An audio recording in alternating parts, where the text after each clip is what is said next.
Well, last week the focus was really understand that if intentions without direction um, can really enslave people into their own reality if we're not careful. So it was about a little bit of mindset and goal setting for the most part. But this week we're going to talk about the how-tos. And I just want to let everybody know I can only speak for myself and my experience, but hopefully that as I share a few things with you, it'll maybe help you a little bit along your journey too. So maybe we can go to the first slide, Ben.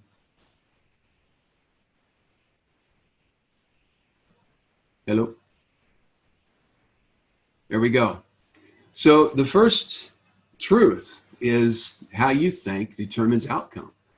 How you think determines how you feel. How you feel determines how you act, and how you act determines outcome.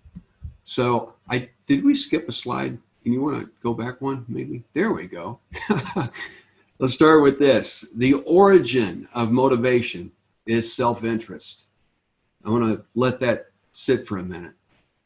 What I mean by that is what you want to accomplish or acquire. What do you want to accomplish or acquire by putting forth the effort that you're putting into whatever it is you're building?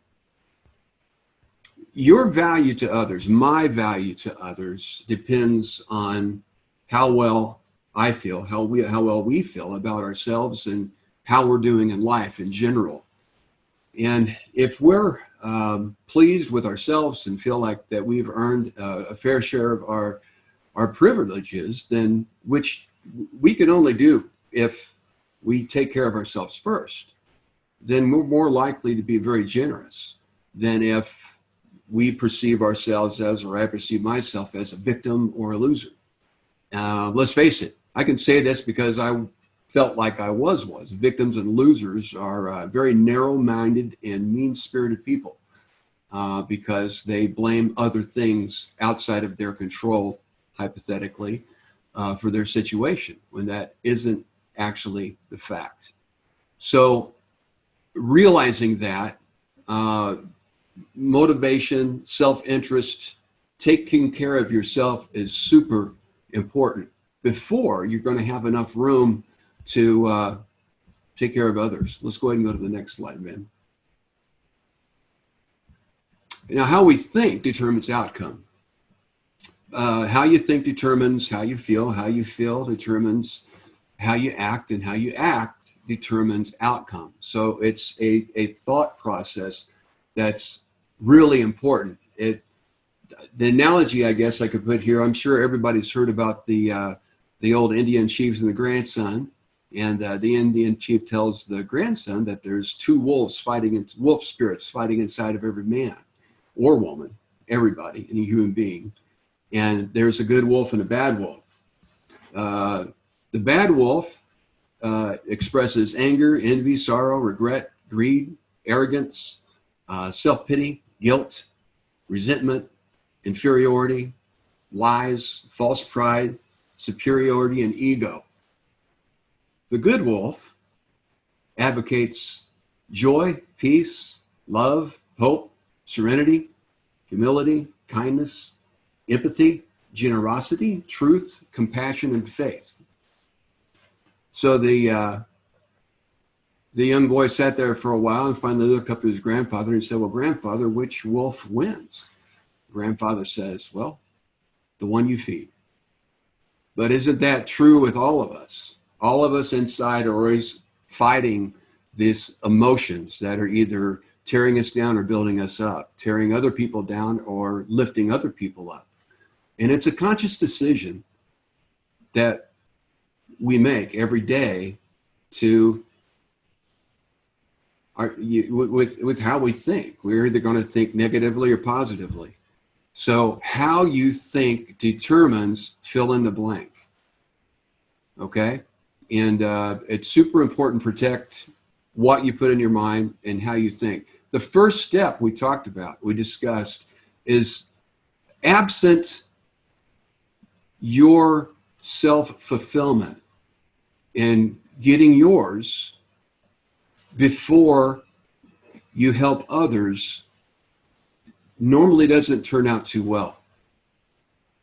But if you can take the time to determine what you want in your work life, in your physiology, in your faith, whatever it is, and take care of yourself first, it's a lot easier to recognize other people and take care of them and inspire them to be better. Let's go to the last slide here real quick, Ben.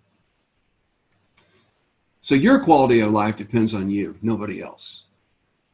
Self-deprivation absolutely robs everyone the opportunity to design a great life. So ask yourself a few questions. What do I want? I want everybody right now to ask themselves out loud, what do I want? Ready, go. Now, some of you feel really awkward asking that question. Show of hands. How many felt really awkward about that? You shouldn't, because you need to make sure that the first thing in the planning phase is determine the why you're doing what you're doing for yourself, for your family, for you. Why are you doing this? Why are you taking this other job opportunity? What do you want from this? And clearly define that. Not what you think you should have or shouldn't have, or feeling guilty because you're working towards something bigger. But you first have to know clearly what you want. Keep your self-gratifying fulfillment to yourself, and then be happy that you're doing it, and you'll be in a much better position to be able to help others in this journey that we're talking about. Now, everything I've discussed so far, I have 3 links that if you do text Coach 713-856-1853, I'll send to you. There's some exercises that you can go through to, sorry about that. There's some exercises that you can go through, your personal worksheet. And if you need any help walking through that, I'm more than happy to help you with that. So first of all, make sure you understand what you want to get from whatever endeavor you are. And then make sure that you're taken care of first, from a monetary standpoint, a mental standpoint, a health standpoint, every aspect of your life. And, don't forget that. It's super important. Not going to be able to help anybody else unless you help yourself first. Once you help yourself, you're going to be in a better position to make a big difference and influence a lot of people's lives.